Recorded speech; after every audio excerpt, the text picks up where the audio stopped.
ابتسام نے غصے سے اپنے دانت پیسے جو اس نے عائشہ کو سہمنے پر مجبور کر دیا۔ اس نے جھک کر ایک ہی جھٹکے سے عائشہ کا دوپٹہ ان کانٹوں سے آزاد کیا جو اس کے کپڑا کڑچ کر کی آواز کے ساتھ پھٹ گیا۔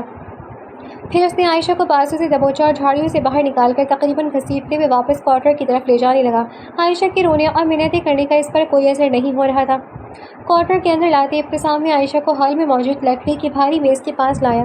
اس بار انداز میں کوئی رحم یا نرمی نہیں تھی۔ اس نے مضبوط اور موٹی رسی اٹھائی۔ عائشہ نے تڑپ کر پیچھے ہٹنا چاہا لیکن ابتسام نے اسے ایک ہی جھٹکے سے دبوچا اور اس کے دونوں پیروں کو اس بھاری میز کے پائی کے ساتھ اتنی مضبوطی سے جکڑ کر باندھا کہ وہ اپنی جگہ سے 1 انچ بھی ہلنے کی قابل نہ رہی۔ اب وہ بیٹھ تو سکتی تھی لیکن کھڑی ہو کر قدم نہیں بڑھا سکتی تھی۔ چھوڑے مجھے، یہ کیا کر رہے ہیں آپ؟ میں مر جاؤں گی ایسے، عائشہ نے رسی کو کھینچتے ہوئے چیخ کر کہا۔ ابتسام نے رسی کا آخری سرا ایک پکے وزن کے ساتھ باندھا، پھر سیدھا کھڑا ہو کر اپنے کپڑے درست کیے۔ اس کی آنکھیں اب بھی دہتے انگارے کی مانند تھیں۔ اب تم اسی طرح اس میز سے بندھی رہو گی عائشہ آفریدی، ابتسام نے چبا چبا کر نہایت سرد اور حتمی لہجے میں کہا۔ نہ کوئی واش روم کا ڈرامہ اور نہ ہی کوئی اور نخرے، جب تک تمہارا اگلا اور بالکل پکا بندوبست نہیں ہو جاتا تم یہیں رہو گی۔ وہ مڑا اور کچن کی طرف چلا گیا تاکہ جگہ بدلنے کی تیاری کر سکے۔ ساری رات ایک ہی پوزیشن میں بھاری میز کے پائے سے بندھے رہنے کی وجہ سے عائشہ کے پاؤں میں شدید درد ہونا شروع ہو گیا تھا۔ پاؤں کی نسیں جیسے سوکھ چکی تھیں اور سوج گئی تھیں اور ہلکی سی جنبش پر بھی اس کے منہ سے سسکاریں نکل جاتی تھیں۔ غصہ اور انا اب تکلیف کے آگے دم توڑ چکے تھے۔ صبح جیسے ابتسام کمرے سے باہر نکلا، عائشہ نے فوراً منت سماجت والا لہجہ اپنایا۔ سر پلیز میرے پاؤں کھول دیں، خدا کے لیے کھول دیں۔ عائشہ کی آواز میں اس بار سچی تکلیف تھی۔ میں سچ کہہ رہی ہوں، اب کبھی بھاگنے کی کوشش نہیں کروں گی۔ میں قسم کھاتی ہوں اپنے بابا کی، اپنے بھائیوں کی قسم کھاتی ہوں، میں اب کوئی چال نہیں چلوں گی۔ بس یہ رسی کھول دیں، مجھ سے یہ درد برداشت نہیں ہو رہا۔ ابتسام صوفے کے پاس کھڑا خاموشی سے اس کا چہرہ دیکھتا رہا۔ عائشہ مسلسل بولی جا رہی تھی، قسمیں کھا رہی تھی۔ اس کے مستقل بولنے اور اس کی حالت دیکھنے کے بعد ابتسام کے چہرے کے تاثرات کچھ نرم ہوئے۔ وہ 90 تولے قدموں سے اس کے پاس آیا اور رسی کی گرہ کھولنے لگا۔ تمہاری ان قسموں پر مجھے رتی برابر بھی بھروسہ نہیں ہے، ابتسام نے رسی کھولتے ہوئے سرد لہجے میں کہا۔ اور ویسے بھی اب اس رسی کی ضرورت نہیں ہے، ہم اپنے پکے ٹھکانے پر جا رہے ہیں، وہاں واش روم کی کھڑکیاں توڑنے کی گنجائش نہیں ہوگی۔ پھر دیکھتا ہوں تم کیسے بھاگتی ہو۔ رسی کھلتے ہی عائشہ نے سکون کا سانس لیا اور اپنے پاؤں کو سیدھا کر کے مسلنے لگی۔ ابتسام رسی ایک طرف پھینک کر بنا کوئی بات کیے کوارٹر سے باہر نکل گیا جہاں اس کا گھوڑا بندھا ہوا تھا اور وہ اسے صبح کا چارہ کھلانے لگا تھا۔ عائشہ نے ایک لمحہ سوچا اور اب کی بار بنا پوچھے دبے پاؤں اس کے پیچھے باہر آ گئی۔ ابتسام نے جیسے ہی سوکھے پھتوں پر اس کے قدموں کی آہٹ سنی، اس نے چارہ کھلانا روکا اور مڑ کر ایک گہری غصیلی نظر عائشہ پر ڈالی جیسے پوچھ رہا کہ اب باہر کیوں آئی ہو۔ عائشہ نے فوراً اپنے دونوں ہاتھ اوپر اٹھائے۔ پرامس سر، میں بالکل نہیں بھاگ رہی، میرا تو پاؤں اتنا زخمی ہے، میں بھاگ ہی نہیں سکتی۔ ابتسام کی نظریں نیچے گئیں۔ اس نے عائشہ کے اس پاؤں کو دیکھا جو کل جھاڑیوں میں بری طرح اٹک گیا تھا، ٹخنے اور تلوے پر کانٹوں کے گہرے زخم تھے جن سے ہلکا ہلکا خون جم چکا تھا اور وہ واقعی اس وقت ٹھیک سے چلنے کے قابل بھی نہیں تھی۔ پاؤں کو واقعی زخمی دیکھ کر ابتسام خاموش ہو گیا۔ اس کے پاس کہنے کو کچھ نہیں تھا، اس لیے وہ دوبارہ گھوڑے کی طرف مڑ گیا۔ اسی پل ابتسام کی جیب میں رکھا فون وائبریٹ ہوا اور اس کی مخصوص رنگ ٹون گونجی۔ اس نے اسکرین پر چمکتا نام دیکھا تو ماتھے پر بل پڑے۔ اس نے ایک نظر گھوڑے کے پاس کھڑی عائشہ پر ڈالی جو اب خود کو مصروف دکھانے کے لیے ڈرتے ڈرتے گھوڑے کی پیٹھ پر ہاتھ پھیر رہی تھی، اور پھر وہ فون کان سے لگاتا ہوا تیزی سے کوارٹر کے اندر چلا گیا۔ جی ماں، ابتسام نے اندر داخل ہو کر دروازے کی اونٹ سے باہر دیکھتے ہوئے دھیمی آواز میں کہا۔ آگے سے اس کی ماں کی جذباتی اور غصے سے بھری آواز آئی۔ وہ فون پر مسلسل بات کر رہی تھی اور ان کا ایک ہی اصرار تھا، ابتسام اس لڑکی کو ابھی کے ابھی یہاں میرے پاس لاؤ، 20 سال کا حساب پورا کرنا ہے مجھے دیکھنا ہے کہ سکندر آفریدی کی بیٹی تڑپتی کیسے ہے۔ ابتسام کے ماتھے کے بل مزید گہرے ہو گئے۔ وہ باہر کھڑی عائشہ کو دیکھ رہا تھا جو نادانی میں گھوڑے کو چارہ کھلانے کی ناکام کوشش کر رہی تھی۔ اس نے ایک بے بس سا سانس لی اور اپنی ماں کو سمجھانے والے لہجے میں بولا، اماں آپ سمجھے، خطرہ ابھی ٹلا نہیں ہے، میران آفریدی اور اس کی پولیس چوکسی سے ڈھونڈ رہی ہے، ابھی اسے وہاں لانا سیکیورٹی کے لحاظ سے ٹھیک نہیں ہے، پولیس ہمارے اصل ٹھکانے تک پہنچ جائے گی۔ وہ اپنی ماں کو صرف سیکیورٹی کا بہانہ بنا کر ٹال رہا تھا، لیکن سچ تو کچھ اور ہی تھا۔ سچ یہ تھا کہ وہ چاہ کر بھی عائشہ کو اپنی ماں کے پاس نہیں لے جا پا رہا تھا۔ ان چند دنوں میں عائشہ کی معصومیت، اس کی نادانی اور اس کی نادان چالیں، اس کا وہ دال روٹی پر نخرے دکھانا اور اس رات چور دروازے میں اس کے گرم آنسوؤں کا اس کے ہاتھ پر گرنا، ان سب چیزوں نے ابتسام کے اندر کی جلاد کو کہیں نہ کہیں پگھلا دیا تھا۔ اسے اب عائشہ بہت معصوم لگ رہی تھی، ایک ایسی لڑکی جس کا اپنے باپ کے 20 سال پرانے گناہوں سے کوئی لینا دینا نہیں تھا۔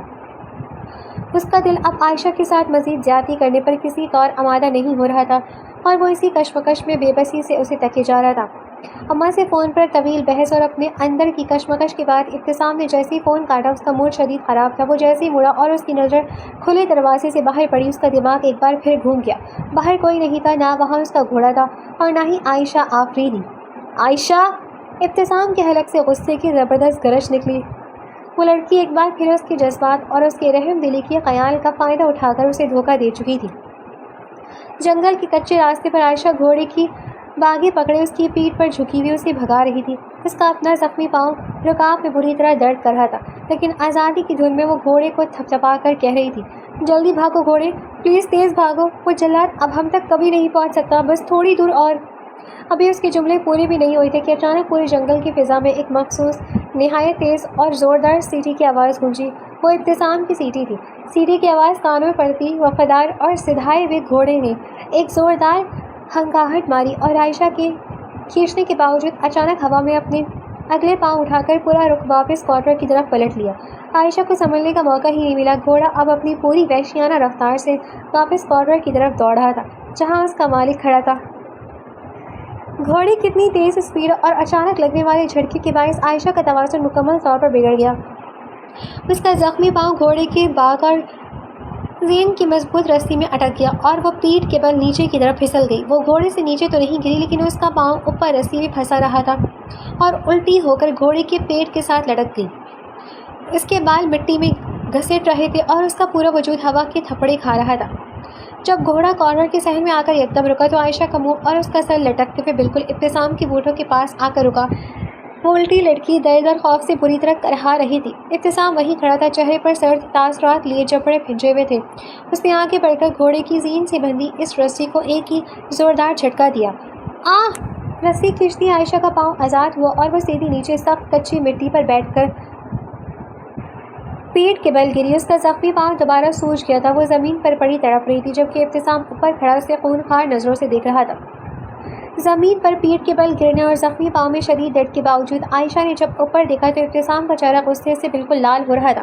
اپنی چوری پکڑے جانے پر شرمندہ ہونے کے بجائے اس نے صورتحال کو سنبھالنے کے لیے کمال ڈھلائی کا مظاہرہ کیا. وہ وہیں کچی مٹی پر بیٹھی ایک ہاتھ سے اپنا پاؤں سہلاتے ہوئے ابتسام کو دیکھ کر خجالت سے کھلکھلا کر ہنسنے لگی. سر، یقیناً آپ کو اس وقت یہی لگ رہا ہوگا کہ میں یہاں سے بھاگنے کی کوشش کری تھی، ہے نا؟ اس نے اپنے بکھرے ہوئے بال پیچھے جھٹکے اور چہرے پر دنیا بھر کی معصومیت سجا کر بولی، پر سچ مانے ایسا بالکل بھی نہیں ہے. میں تو بس اس پیارے سے گھوڑے پر بیٹھ کر تھوڑی سی رائڈ لے رہی تھی. موسم کتنا اچھا ہے نا باہر، پر آپ کی اس سیٹی نے میرا سارا موڈ اور میری راؤنڈ دونوں خراب کر دی. ابتسام نے کوئی جواب نہیں دیا. وہ اپنے دونوں ہاتھ کمر پر رکھے پتھر کا بت بنے خمشگین نظروں سے اسے صرف گھور رہا تھا. اس کے چہرے کے سخت تاثرات بتا رہے تھے کہ وہ عائشہ کی کہانی پر 1% بھی یقین نہیں کر رہا تھا. عائشہ کو اندازہ ہو گیا کہ اب یہاں مزید رکنا خطرے سے خالی نہیں ہے، ورنہ یہ جلاد واقعی اسے دوبارہ کسی صندوق میں بند کر دے گا. اچھا بابا، غصہ نہ کرے، میں خود ہی اندر جا رہی ہوں. وہ زمین سے اٹھی اور اپنی قمیص سے مٹی جھاڑتی ہوئی ایک ٹانگ پر وزن ڈال کر بری طرح لنگڑاتی ہوئی انتہائی عزت کے ساتھ خود ہی کوارٹر کے اندر چلی گئی. ابتسام ابھی باہر ہی کھڑا تھا کہ عائشہ نے ہال میں پہنچ کر ایک اور چونکا دینے والی چال چلی. وہ تیزی سے اسی پرانی لکڑی کی بھاری میز کے پاس گئی، فرش پر بیٹھی اور ابتسام کے اندر داخل ہونے سے پہلے وہاں پڑی موٹی رسی کو اٹھا کر خود ہی اپنے پاؤں کی گت لپیٹنے اور اسے میز کے پائے سے باندھنے لگی. وہ یہ ظاہر کرنا چاہ رہی تھی کہ وہ کتنی سدھری ہوئی اور فرمانبردار قیدی بن چکی ہے. جب ابتسام کوارٹر کے اندر داخل ہوا تو سامنے کا منظر دیکھ کر ایک پل کے لیے اس کے قدم وہی رک گئے. عائشہ میز سے بندھی بڑی سلیقے سے اپنے ہاتھ گود میں رکھے معصوم بنی بیٹھی تھی، جیسے اس نے کچھ کیا ہی نہ ہو. ابتسام نے دروازے سے ٹیک لگائی اور اس لڑکی کی اس بے مثال اور معصوم چالاکی پر گہرا سانس لے کر اسے صرف گھور کر رہ گیا. اس کا غصہ اب آہستہ آہستہ ایک بے بسی میں بدل رہا تھا.